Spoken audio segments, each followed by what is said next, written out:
ಕಲ್ಪೋತ್ಸವ 2025 day 1 ವ್ಲಾಗಿಗೆ ಎಲ್ರಿಗೂ ಸ್ವಾಗತ. ಎಲ್ರಿಗೂ ನಮಸ್ಕಾರ. ನಾನು ಪಟ್ಟಂತ ರೆಡಿಯಾಗಿ ಕಾಲೇಜ್ಗೆ ಹೋಗ್ತಿದ್ದಂಗೆ ಎತ್ನಿಕ್ ಅಂತ ಅಂದಮೇಲೆ ಎಲ್ಲರೂ ಫೋಟೋಶೂಟ್ ಮಾಡ್ಕೊತಾನೆ ಇರ್ತಾರೆ. ಹಾಗೆ ನಮ್ಮ ಸೀನಿಯರ್ ಸಿಕ್ಕರು ಅವ್ರನ್ನಾಗೊಂದು ಹಾಯ್ ಹೇಳ್ಕೊಂಡು ಮುಂದೆ ಹೋದೆ. ಓ ಮೈ ಗಾಡ್, ಕಲ್ಪೋತ್ಸವ ಫುಲ್ಲು ಜಿಗಿ ಜಿಗಿ ಗೈಸ್. ಹಾಗೆ ಸ್ಟೇಜ್ ಹತ್ರ ಹೋಗ್ತಿದ್ದಂಗೆ ಮಿಸ್ಟರ್ ಆ್ಯಂಡ್ ಮಿಸ್ಸಸ್ KITಗೆ ರ್ಯಾಂಪ್ ವಾಕಿಗೆ ರೆಡಿ ಆಗ್ತಿದ್ರು. ನಾವೇನು ಕಮ್ಮಿನ ಅಂತ ಅಂದ್ಬಿಟ್ಟು ನಾನು ಮೋಕ್ಷನು ಒಂದು ರ್ಯಾಂಪ್ ವಾಕ್ ಹೋದ್ವಿ. ಅಲ್ಲಿಂದ ಊಟಕ್ಕೆ ಹೋದ್ವಿ. ಬೆಳಗ್ಗೆಯಿಂದ ಹೊಟ್ಟೆ ಹಸ್ತಿರೋದಕ್ಕೆ ಊಟ ಚೆನ್ನಾಗಿದೆ ಅಂತಲೇ ಅನ್ನಿಸ್ತು. ಅಲ್ಲಿಂದ ನೆಕ್ಸ್ಟ್ ಇವ್ರುಗಳು ಸಿಕ್ಕರು, ಇವ್ರನ್ನೆಲ್ಲ ಮಾತಾಡಿಸ್ಕೊಂಡು ಬಂದೆ.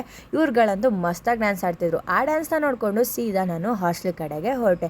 ಹಾಸ್ಟೆಲ್ಗೆ ಹೋಗ್ತಿದ್ದಂಗೆ ಈ ಬೆಡ್ನ ನೋಡ್ಬಿಟ್ಟಪ್ಪ ಯಾವಾಗಪ್ಪ ಕ್ಲೀನ್ ಮಾಡಲಿ ಅನ್ಕೊತಿದ್ದೆ. ಅಷ್ಟೊತ್ತಿಗೆ ಇವಳು ಕಾಲ್ ಮಾಡಿಬಿಟ್ಟು ಬಾಯಲ್ಲಿ ನನಗೊಂದು ಸ್ವಲ್ಪ ರೆಡಿ ಆಗೋಕ್ಕೆ ಹೆಲ್ಪ್ ಮಾಡು ಅಂತ ಅಂದ್ಲು. ಸರಿ ಅಂತ ಹೋದರೆ ನಾನು ಒಬ್ಬಳೇ ಅಲ್ಲ ಗೈಸ್, ಇವರಿಬ್ರು ಅವಳನ್ನ ರೆಡಿ ಮಾಡೋಕ್ಕೆ ನಿಂತಿದ್ರು. ಸೊ ಅವಳು ರೆಡಿ ಆಗೋ ಗ್ಯಾಪಲ್ಲೇ ನಾನು ಹಂಗೆ ಪಟ್ಟಂತ ರೆಡಿ ಆದೆ. ಸೊ ಹೇರ್ ಸ್ಟೈಲ್ ಹೆಂಗಿದೆ ಅಂತ ಕಮೆಂಟಲ್ಲಿ ತಿಳಿಸೋದನ್ನ ಮರಿಬೇಡ್ರಿ. ಸೊ ಹಾಗೆ ಇವಳು ರೆಡಿ ಆಗೋಷ್ಟೊತ್ತಿಗೆ ಆ ಚಂದ್ರನು ಬಂದುಬಿಟ್ಟಿದ್ದ. ಕಾಲೇಜಲ್ಲಿ ಲೈಟಿಂಗ್ಸ್ ನೋಡೋಕ್ಕಂತೂ ತುಂಬ ಚೆನ್ನಾಗಿರುತ್ತೆ ನೋಡಿ. ಹಾಗೆ ನಾನು ಹೋಗಿ ಸ್ಟೇಜ್ ಮೇಲೆ ಪ್ರೈಸ್ ಇಸ್ಕೊಂಡೆ, ಬಿಕಾಸ್ ಟೇಬಲ್ ಟೆನ್ನಿಸಲ್ಲಿ ವಿನ್ ಆಗಿದ್ದೆ. ಅದಾದಮೇಲೆ ನಮ್ಮದು ಗೆಸ್ಟ್ ಬಂದೇ ಬಿಟ್ರು ನೋಡಿ. ಅಪ್ಪ ಏನು ಜನ ಗುರು, ನಾನಂತೂ ಇದುವರೆಗೂ ಇಷ್ಟು ಜನನ ನೋಡೇ ಇರಲಿಲ್ಲ ಕಾಲೇಜಲ್ಲಿ. ಯಾಕಪ್ಪ ಅಂತ ಯೋಚನೆ ಮಾಡ್ತಿದ್ರೆ ನಮಗೆ ಗೆಸ್ಟಾಗಿ ಬಂದಿದ್ದು ವರ್ತೂರ್ ಸಂತೋಷ್ ಅವರು.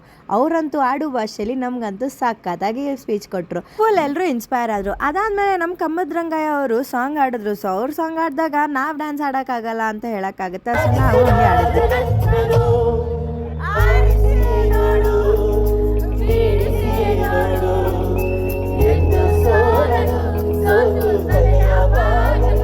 ಎಲ್ಲ ಮುಗಿಸ್ಕೊಂಡು ಹಾಸ್ಟೆಲಿಗೆ ಬರೋಸತಿಗೆ 11 ಗಂಟೆ ಆಗಿತ್ತು. ಬಂದು ಊಟ ಮಾಡಿ ಮಲ್ಕೊಂಡ್ವಿ. ಸೊ ಇದಾಗಿತ್ತು ಇವತ್ತಿನ ವ್ಲಾಗ್ಸ್. ಯಾಲಿಂದ ನೆಕ್ಸ್ಟ್ ವ್ಲಾಗ್. ಬಾಯ್, ಮತ್ತೆ ಸಿಗುವ.